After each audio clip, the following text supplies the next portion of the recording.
नमस्कार। GMS world entertainment channel पे आपका स्वागत है। मैं आपका सुभाष यादव। बड़ा अच्छा लगता है मुझे आपसे बात करके। आप लोगों का प्यार मुझे आप लोगों से हमेशा जुड़े रहने के लिए मजबूर करता है। मैं आपसे जब भी बात करता हूँ तो अच्छे विचारों को लेके, प्रोग्रेस को लेके, बड़े विचारों को लेके, कैसे अच्छा कार्य किया जाए, कैसे लोगों को मोटिवेट किया जाए, कैसे हमारे देश से नेगेटिविटी ख़त्म हो, इन्हीं सब बातों पे मैं बात करता हूँ आपसे। एक दिन मैं ऑफिस में बैठा हुआ था। एक हमारे मित्र हैं, बड़े अच्छे मित्र हैं हमारे, तो आए मेरे ऑफिस में बैठे और बोले कि सुभाष जी, मेरे पास कुछ पैसा है, मैंने बिज़नेस से कुछ पैसा कमाया है, प्रॉफिट है मेरा। मैं चाहता हूँ कि मैं खुद की ऑफ़िस बनाऊँ और ख़ुद का घर बनाऊँ, क्योंकि मैं किराए पर रहता हूँ, इसलिए मुझे अच्छा नहीं लगता है। तो हमने कहा कि आप किराए पर रहते हैं? बोले हाँ।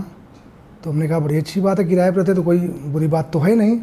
लेकिन उन्होंने कहा कि नहीं, मुझे ये लगता है कि मैं किराए पर रहता हूँ या मेरे किराए पे ऑफिस है तो लोग क्या सोचते होंगे, लोग क्या कहते होंगे कि यार इतना नाम इनका है, बड़ा व्यापार है, लेकिन ये रहते भी हैं किराए पे, ऑफिस भी इनकी किराए पे है।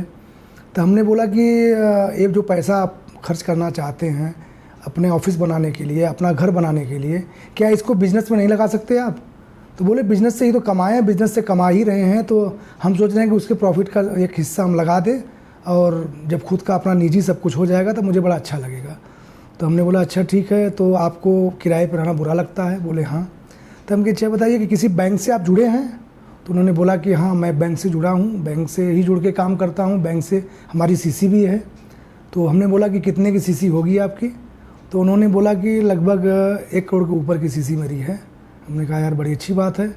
तो उस जो बैंक से पैसा आप 1 करोड़ रुपया लिए हैं उससे क्या करते हैं? उन्होंने बोला कि मैं अपने बिज़नेस में लगाया हूँ और उससे ही मैं कमा के उनकी सीसी का ब्याज भी भरता हूँ और उसी से मैं टर्नओवर बैंक से ही करता हूँ।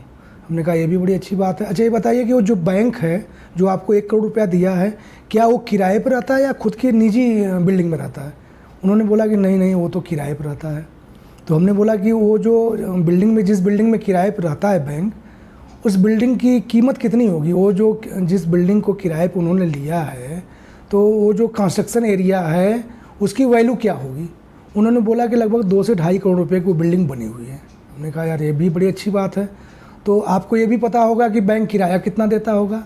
तो उन्होंने बोला कि हाँ, मुझे पता है कि बैंक कितना किराया देता है। हमने बोला कितना देता होगा? तो उन्होंने बोला कि वो रूरल एरिया में है, गांव के एरिया में है, तो उसका किराया 30,000 रुपया मंथली है।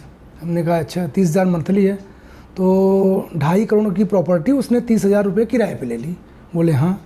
तो हम कहे आप जो जिस बिल्डिंग में रहते हैं वो उस बिल्डिंग का कितना किराया देते हैं? उन्होंने बोला कि 10,000 रुपया मैं किराया देता हूँ, 2 बेडरूम है मेरा, उसी में मैं रहता हूँ। हमने बोला कि ऑफिस जो जहाँ पे लिए हैं उसका कितना किराया है? उन्होंने बोला कि 6,000 रुपया किराया। हमने कहा ठीक है। तो हमने बोला कि जिस फ्लैट में आप रहते हैं उसकी वैल्यू क्या होगी? उन्होंने बोला कि उसकी वैल्यू 1 करोड़ रुपया है। हमने कहा किराया कितना देते हैं? बोले 10,000 है। तो हमने कहा बैंक की, जिस बैंक बिल्डिंग में बैंक रहता है उसकी वैल्यू? बोले 2.5 करोड़ रुपया। तो हम कहे आप कितना लिए हैं बैंक से? उन्होंने बोला कि मैं 1 करोड़ रुपया लिया हूँ। हमने बोला जो बैंक से आपने सीसी लिया है उसका ईयरली ब्याज लगता होगा? बोले हाँ। हम कहे कितना है? बोले 10% पे है। तो हमने कहा 10 लाख रुपया? बोले हाँ। तो हम कहे 10 लाख डिवाइडेड बाई 12 मंथ, लगभग 87-80 के ऊपर आपका आएगा? बोले हाँ। तो हम कहे कि 10 लाख रुपया आप ईयरली बैंक को ब्याज देते हैं और उसके 1 करोड़ से आप बिजनेस करते हैं और उसके बाद आप 87 जो भी कैलकुलेशन करने पे आएगा, इतना आप पर मंथ बैंक को देते हैं। बैंक वाला 30,000 रुपया जिसकी प्रॉपर्टी उसको देता है, उसके बाद भी आप उसके पास 57 से 58,000 या जो भी कैलकुलेशन पे आता है वो मिलता है उसको। तो उसी आपके 1 करोड़ का जो पेमेंट आपको उसने दिया जिससे आप व्यापार करते हैं, उसके ब्याज से बैंक क्या करता है कि प्रॉपर्टी ओनर को 30,000 पे करता है, प्लस अपने बिजली के बिल को पे करता है। सारे खर्चे, एक आदमी को 1 करोड़ रुपया देने से सारे खर्चे उसके निकल जाते हैं। तो क्या आपके जैसा और लोग उससे जुड़े होंगे? बोले बहुत सारे लोग जुड़े होंगे। तो हमने बोला कि जब एक आदमी से वो सारे खर्चे निकाल ले रहा है तब बाकी लोगों को जो पेमेंट दे रहा होगा उससे तो और बहुत सारे उसके प्रॉफिट आ रहे हैं, उसके प्रॉफिट से वो और लोगों को पैसा देता होगा। ऐसे ऐसे उसका बहुत बड़ा बिजनेस है। अब आप उस जिस बैंक से पैसा लिए हैं उसके ब्याज को बराबर देते आ रहे हैं। आपके पास कुछ पैसा हुआ तो आप अपनी उस पैसे को प्रॉपर्टी में कन्वर्ट करके अपनी खुद की बिल्डिंग बना के अपनी खुद की ऑफिस बना के होल्ड करना चाहते हैं। तो होल्ड कर देंगे तो आपका बैंक का तो ब्याज चल रहा है, तो क्यों नहीं आप ये करते हैं कि इसको भी बिजनेस में डालते हैं और इससे हम कमाते हैं, कमा के और बड़ा करते हैं। अभी तो 1 करोड़ रुपया आप उधर से लिए, आपके पास करोड़ों रुपया हमको लगता है कि अपना खुद का बनाने में लग जाएगा। तो ऐसा क्यों करते हैं? अभी जैसे आप दो रूम का फ्लैट लिए हैं, 2 बेडरूम, 10,000 किराया है, 1 करोड़ रुपये का अगर वो फ्लैट है तो उसका भी 10% 10 लाख हुआ ना। लेकिन 10% 10 लाख हुआ, जहाँ पे आपको 87,000 किराया देना चाहिए वहाँ पे आप 10,000 किराया दे रहे हैं। तो ये क्यों नहीं सोचते हैं आप, इतना बड़ा क्यों नहीं दिमाग लगाते हैं, आप अपने पैसे को अपने बिजनेस में क्यों नहीं डालते हैं? तो उनके दिमाग में आया कि यार ये तो सही बात बता रहे हैं, अगर हम खुद की प्रॉपर्टी खरीदेंगे तो बहुत सारा पैसा मेरा ब्लॉक हो जाएगा, जिस स्पीड में मेरा बिजनेस ग्रोथ करने वाला उस स्पीड में नहीं कर पाएगा।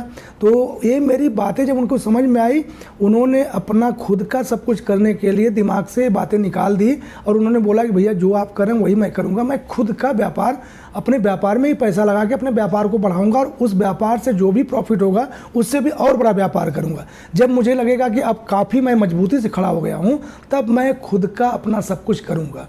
तो इन सब चीज़ों से देखने को मिला कि मुझे लगा कि जो एकदम लोअर क्लास का व्यक्ति है वो भी एकदम आज़ाद है, उसको भी किसी चीज़ की चिंता नहीं है, लोग क्या कहेंगे, लोग क्या सुनेंगे, कैसे क्या कोई कहेगा, उसकी कोई परवाह नहीं।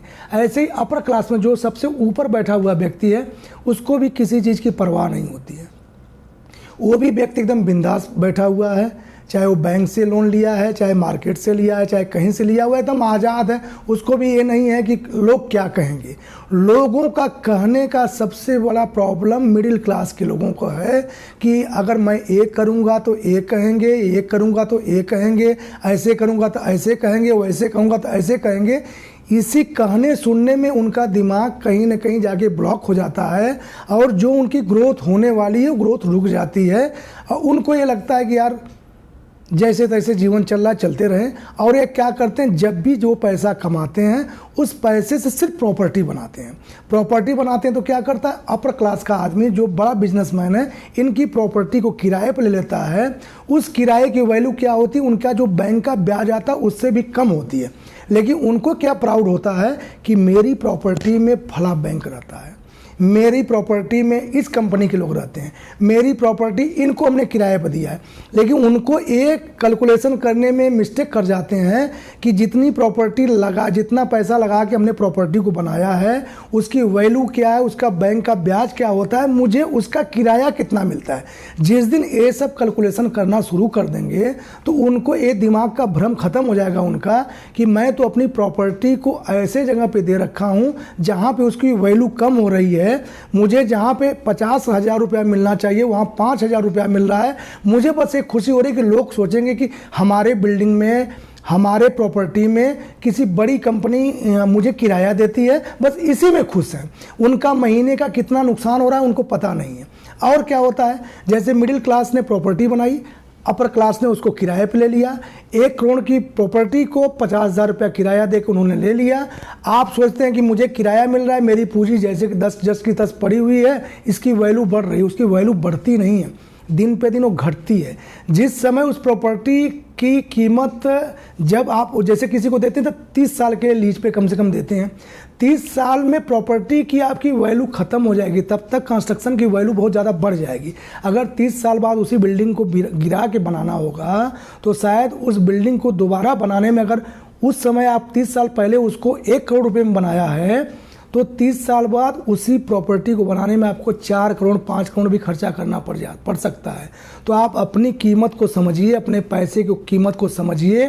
अपर क्लास किराए पे लेता है, लोअर क्लास जाके वहाँ पे मजदूरी करता है। हम क्या करते हैं कि रातों दिन मेहनत करके, रातों दिन परेशानियाँ उठा के प्रॉपर्टी को बनाते हैं, प्रॉपर्टी को बना के हम किराए पे देते हैं। किराए पे कौन लेता है, हमसे बड़ा आदमी। किराए पे उसमें नौकरी कौन करता है, हमसे छोटा आदमी। हम क्या करते हैं, रातों दिन सिर्फ प्रॉपर्टी बनाने में परेशान है और उस प्रॉपर्टी के बनाने में पूरा जीवन बिता देते हैं। एक समय आता है कि जब मुझे सुख करने की बारी आती है तो मेरे पास वो क्षमता ही नहीं रह जाती कि इस प्रॉपर्टी का हम आनंद लें। धीरे धीरे जीवन ख़त्म हो जाता है, प्रॉपर्टी यहीं रह जाती है, लेकिन हम बनाते बनाते ख़त्म हो जाते हैं सारी सुख सुविधा। बस इसलिए हम भूल जाते हैं, इसलिए उसका आनंद नहीं ले पाते कि लोग क्या कहेंगे। लोगों की वैल्यू क्या, लोगों को कहने की वैल्यू आपके जीवन से ज़्यादा है। जिस दिन आपके दिमाग में ये हो जाएगा कि लोगों को कहने से मुझे कोई नहीं फ़र्क पड़ता, मैं अच्छा कार्य करूंगा, उसी दिन आप आगे बढ़ने लगेंगे और अपने ब्रेन को इंस्ट्रक्शन देंगे कि मुझे हर हाल में बड़ा करना है, बड़ा सोचना है। लोगों को कहने सुनने से मुझे नहीं कुछ फ़र्क पड़ने वाला है। आपने एक गाना भी सुना होगा कि एक गाना बहुत पहले पिताजी के ज़माने में हमारे बजता था कि लोगों का काम है कहना, कुछ तो लोग कहेंगे, लोगों का काम है कहना, छोड़ो बेकार की बातों को, कहीं बीत न जाए रहना। तो यही एक जीवन पे हमारे लागू होता है कि आप अच्छा करेंगे, बुरा करेंगे, सब काम के लिए कुछ न कुछ लोग कहेंगे। तो लोगों को कहने पे अगर आप जाते हैं तो आप बहुत बड़ा नहीं कर पाएंगे। अगर बहुत बड़ा करना है, बहुत बड़ा करवाना है, बहुत बड़ा ब्रेन को बनाना है, तो आप लोगों के कहने को छोड़ दीजिए। क्योंकि आप कमज़ोर रहेंगे तो लोग हंसेंगे, आप बड़े हो जाएंगे तो लोग इंतज़ार करेंगे कि आप कब नीचे गिरेंगे।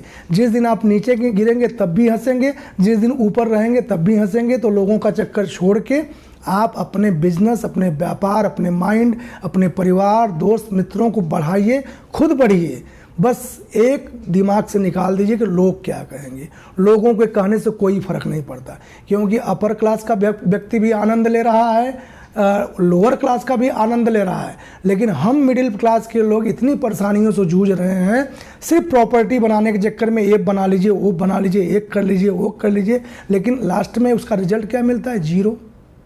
हम क्या करते हैं, इतनी मेहनत से, इतनी परेशानियों से, इतनी भाग दौड़ की ज़िंदगी से जीवन जीते हैं, उसका आनंद कोई दूसरा लेता है। मुझे कहने को लगता है कि ये मेरा है, ये मेरा है, ये मेरा है, लेकिन रियल में आप देखेंगे तो आपका जो है उसका आनंद कोई दूसरा ले रहा है, कोई तीसरा ले रहा है। आप तो बस रोज़ बनाने में परेशान है, रोज़ बिगाड़ने में परेशान है, बस मेरा मेरा करने में परेशान है।